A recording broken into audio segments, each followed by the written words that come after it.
21st Century Entrepreneurship with Martin Piskarik. Aaron, what is your specific approach to financial management? Our specialty is in the pre-IPO individual. So the person who is working at a company who may or probably not being paid very much in cash, but a lot of their compensation comes from equity. It comes from stock options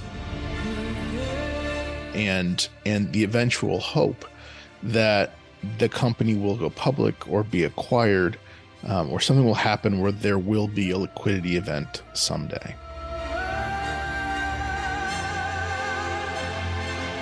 So we work with people who are in companies that they're a couple of years away from that event, and there is planning to do around that.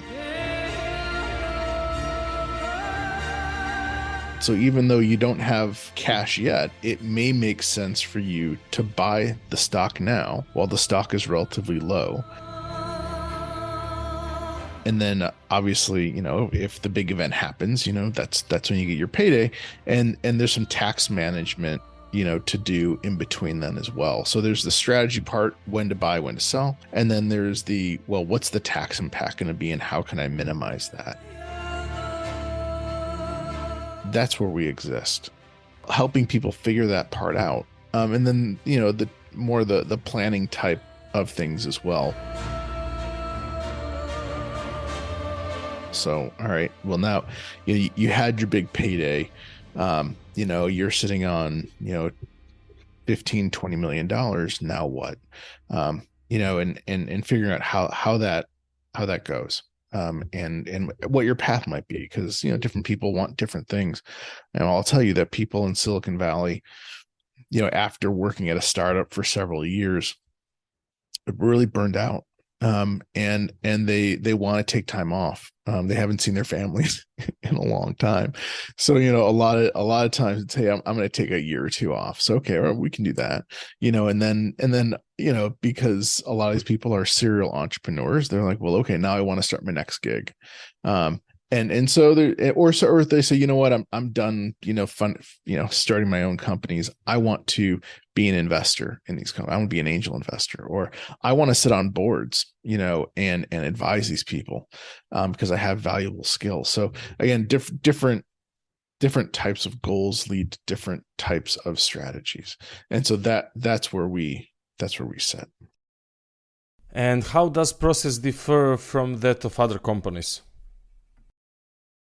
So for a company that is already public and has been public for a while, like think of the really big companies like Apple or Cisco or again, some of those more mature companies, when they're handing out their compensation, they have equity compensation, but oftentimes it's they're not stock options. A lot of times they're called restricted stock units. There's not as much tax gamesmanship to be had. And so when you're at a startup company or a company that's not yet public, you're more likely to have some of these additional stock option opportunities. And there are things that you can do as opposed to, again, being in that public company. I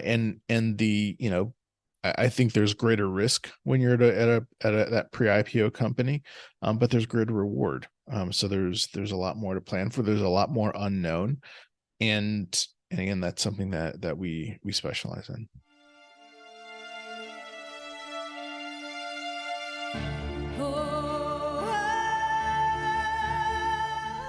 Before you begin your process, do you have an understanding of how well they comprehend what it is, what you're offering? Or would more education be necessary before proceeding as usual?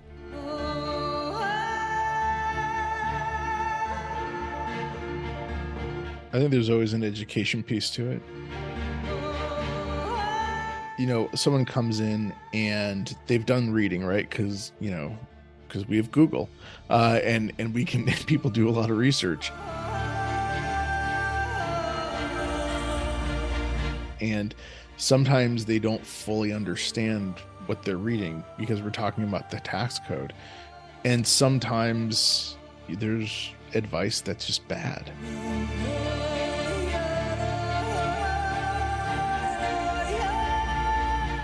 Because there's lots of garbage on the internet too, right? There's pluses and minuses to Google.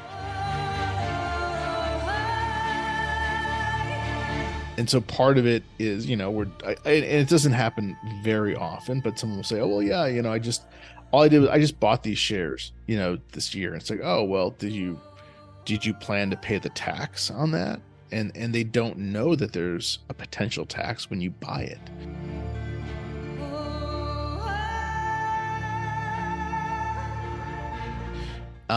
And so you sort of have to say, well, wait a second, if we do, let's just do a back of the envelope calculation. Yeah, by the way, you may owe $150,000 in tax by purchasing these shares. You better figure that out, before, April 15. So there often is some education. And then when you work in the space as long as we have, there's different strategies that people may not know about. So a lot of people think, well, I can't trade on these shares. It's possible. Maybe you can. There are secondary markets out there for people, but also there are loans available, right? There are lenders out there who will lend on pre-IPO shares. And so there's ways to gain functional liquidity, a little bit of it anyway, for a price. It's not cheap, but again, that's something that, we see a lot of. What kind of investment strategies are employed by your company?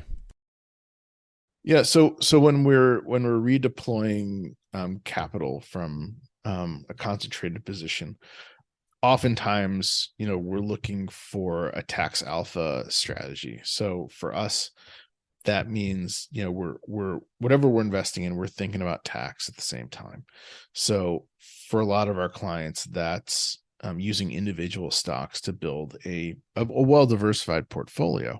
But individual stocks give you more ability to create losses, even when markets are going up. And if you can generate losses while markets are going up, you can turn around and use those losses to offset future gains.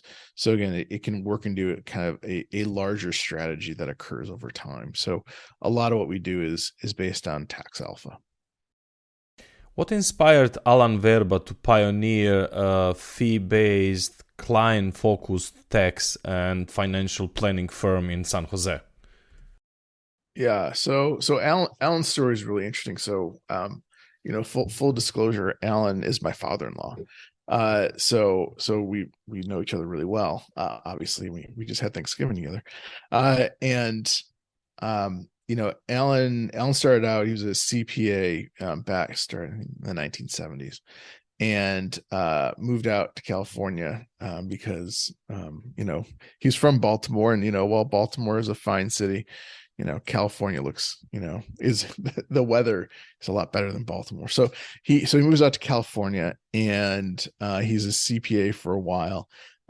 And he sees this there. I think there was a financial advisor kind of in his office or near his office, and he would take clients, across the hall, when they would have, a wealth need or a financial need. And that person would just sit with them for a few minutes and get paid more than my father-in-law was, to do all of that really complex tax work. And my father-in-law said, well, I'm really good at tax. I wonder if I could be good at this wealth management piece. And so he ended up, syncing up with a couple other guys, and found out that, he got it too. And the industry at that time was completely dominated by the brokerage houses and people who are called broker dealers, who your audience may or may not be familiar with, which is basically a commission-based, product way of doing things. And so he did that for a while. And then, I think it bothered him that he was sort of in conflict with his clients in some respects, because if you're selling a commission-based product, you always have to ask, okay, the standard, by the way, for broker dealers is it has to be a suitable investment, and suitable is a very wide, has a lot of discretion to it, and it always sort of put him in conflict with, well, okay, well, if I sell this product, I'm going to get a higher commission than if I sell this other product, and that never felt right to him. So he started doing fee-based management, which was very rare back in the 80s and 90s, and sort of helped start that movement off. And so it really appealed to him to be an RIA, or a registered investment advisor, because it allowed him to be a fiduciary and act in the best interest of his clients, which he felt like he should be doing anyway. So the stars really aligned there, and it took off. So he had a tax practice that was doing well, and he had an investment practice that he really liked and was doing, even better. So that's how I did it.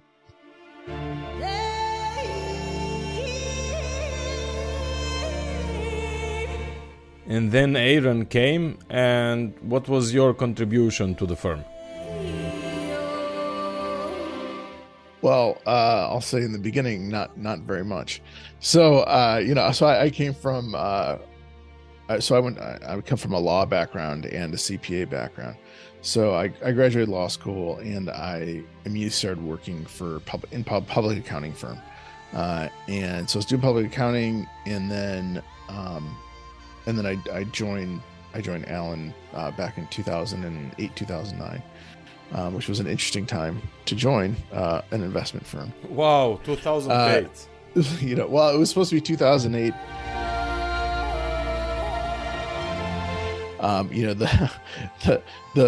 The financial aspect of everything wasn't working out. So we waited till 2009 when things recovered a little bit. So I really started in 2009 in actuality. And it was, and for me, it was, learning on the job, as I went. I had a tax background because that's what I did when I was in public accounting. So I knew that well. I worked for Deloitte for a year doing in their high net worth tax space. And then I worked for a regional accounting firm here in Silicon Valley for 2 years. So I had good exposure to income tax and estate tax. And so eventually when I joined the firm, it was a completely new industry to me. And it was, a lot of it was just sort of sitting and trying not to, talk too much, because, there's a lot to learn. And then, as I, got more experience, I was able to purchase a book of business from a different advisor.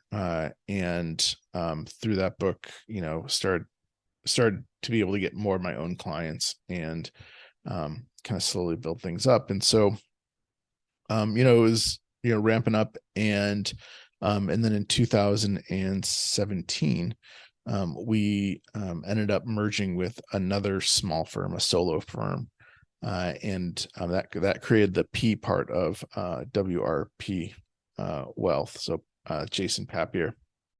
Okay, and what's his role in the process? So we all got together in about 5 years ago, and we sat down, Jason and I, and at that point, I think the firm my father-in-law and I, our firm was at, I want to say 350 million under management, and I think Jason was at 175 or 200. And we looked at each other and we said, well, what's your goal? And what's your goal? I was like, well, I told him, I said, look, I want $1 billion firm. That's what I want. And he said, that's exactly what I want. And we said, all right, this is going to work out, because we both have similar visions. And so we were working together for a while, still trying to figure out how everything was going to flow in that firm, because there's 3 individuals, 2 of which were part of the same firm / our family members, and then there's someone, and so we were sort of working on all the kinks for a while. And I'd say, and I'm trying to remember the exact moment in time, but it was around when Zoom was still not public yet. And Jason got, some referrals from this, from an attorney that we work with, who's really good, by the way. And so a bunch of Zoom clients sort of came in, and I sat in the meetings because there were a lot of tax questions, and Jason is great, great financial planner, knows a lot, is not a CPA. And I am a CPA. So I got to sit in and I, did my tax thing as we were sitting in the meetings. And, the clients, we kept referring other clients from Zoom to us. So all of a sudden we had a good stable of Zoom clients. And then of course Zoom went public, and, everything, went well for Zoom. Even in the first year when they weren't taking off like they did during the pandemic, things were still going pretty good for Zoom. And, I was walking, by his office one day, and, I sat down and I said, Jason, we do this really well. Like this pre-IPO thing, we're really good at it. And, he did some research and he's like, you know what? There's like no one else doing this. We could make this our space. And so that's what we did. And I think starting in 2019, maybe I think it was 2019, we started to really focus all of our marketing, all of our pitch, everything was now going to revolve around this pre-IPO stock piece. And so, and it was amazing for me and my career, because I think before we did that, we sort of were what I call the generalist point of view, where, it's like, hey, if you have, over X amount of dollars, come on in, we want to work with you. And I think my problem was it wasn't compelling to me. And, if it doesn't excite me, how is it going to excite other people? Like, how is it going to inspire people who want to work with me? And so once I had a clear vision of what it is I did, I got really passionate about it.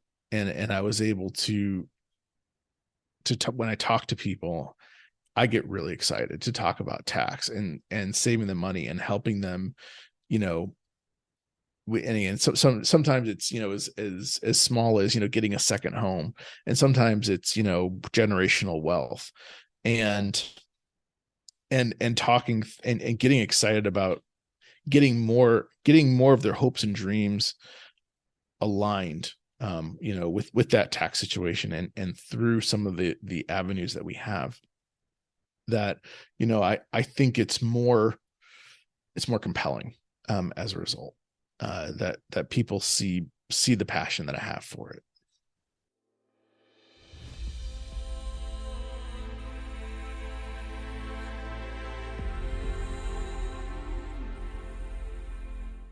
So I think for us, we have been, because the firm was started in that brokerage model, which is very much, eat what you kill, and it's very siloed, in many respects. We've been trying to transform that firm from that siloed approach to that enterprise way of looking at things.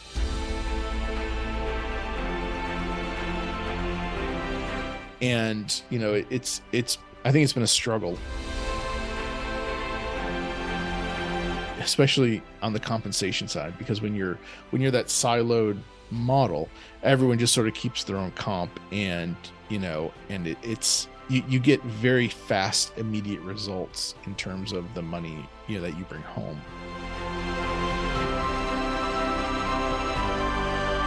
And as we've grown, we've taken apart the silos to an extent, and we've now moved more towards what I'd like to think of as an ensemble. Still not enterprise level. So I mean, instead of everyone being eat what you kill, now it's, hey, we're eat 50%. of what you kill. The rest is going to go into the partnership to pay for expenses, marketing, whatever it might be, common expenses, and then it'll redistribute evenly among everybody else. So, it is still, we still have some of that old way of doing things, but we also have the new way of pooling resources and thinking through problems, not on an individualized basis, but on a firm-wide basis. And that's allowed us to now hire more employees. So, we just started hiring earlier this year. We thought we were going to hire again later this year. Unfortunately, the stock market has not quite cooperated with us, or anybody else for that matter. But our future is going to be that enterprise model. It's growing that piece of we're all in it together. And I've always had a firm belief that the more oars you have in the water, the faster you're going to go. And as long as everyone's rowing in the same direction, which is its own, own sort of thing, thankfully, we're still small enough where that's not a problem. I know as you get bigger and bigger, you have to be more vigilant to make sure everyone is, on the same page. But, for us, it's been really great.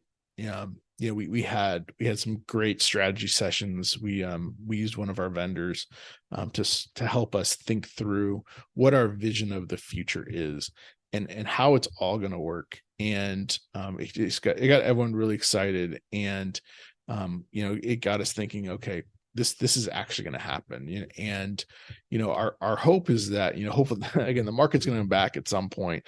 More IPOs are going to happen, which means there's new business for us. So I think we're sort of hoping that we're going to get to that $1 billion mark in 2 years. We were hoping it was going to be this year, because we had all planned to bring in a lot more new business because of the way the market had been going, and then of course full stop. But when we look out, we're just really, really excited about moving to something that is more enterprise level, that has sustainability to it, because I think we all realize, at least in that silo model, there was restraints. You can't grow past a certain point if everyone's not working together. You're gonna top out somewhere, especially if you're not going to be hiring common employees, and it's just not going to work out. So moving to this next level is going to allow us to kind of break through that ceiling for us, and then at some point when we're going to ditch the ensemble model, and when we move to enterprise, that's when things really take off. But again, we sort of have to walk before we run, and that's what we're trying to do.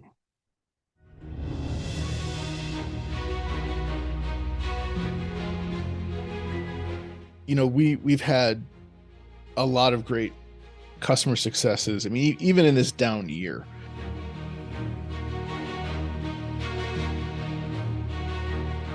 we've had really great results. Not stock market results, but we picked up a client from Coinbase late last year, and did really well at Coinbase, and we ended up investing about 10 million for him and his family. And at the same time, we set up a family foundation for him. We set up again that tax alpha account. And so this year, the market's down, there's nothing we can do about it, but what we've been able this year to we've been able to gather over $1 million in capital losses, which when he goes to eventually sell more of that stock, and hopefully it comes back, or he's going to have another venture, we're going to be able to shelter $1 million of gain from that.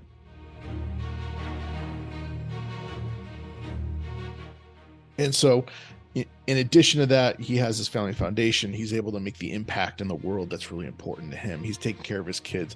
Again, we're doing all the work that needs to be done to make sure that he's able to keep more of his money in his family ecosystem, so that his kids are taken care of, and hopefully his grandkids are taken care of. I mean, still a young guy, but again, the whole thing is that we're looking towards that future, and market's going to come back.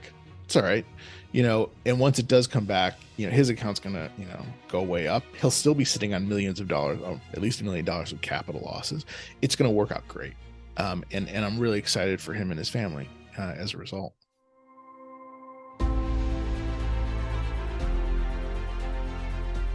So for people who want to meet with us, who have, that pre-IPO concern, for us, best way to reach out, is a website. We have a great blog that we write a lot about tax on, WRPwealth.com.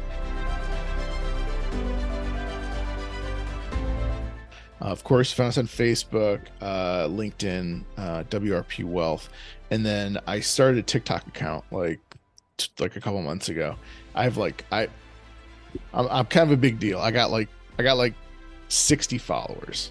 So, I'm getting there. I guess there's not a lot of people who want to really know about all the alternative minimum tax, but I'm gonna convert people. And we're at IPO graphs at TikTok. But reaching out on the website is always great. You can schedule an appointment right on that website, and be happy to talk with you. 21st Century Entrepreneurship with Martin Piskarik.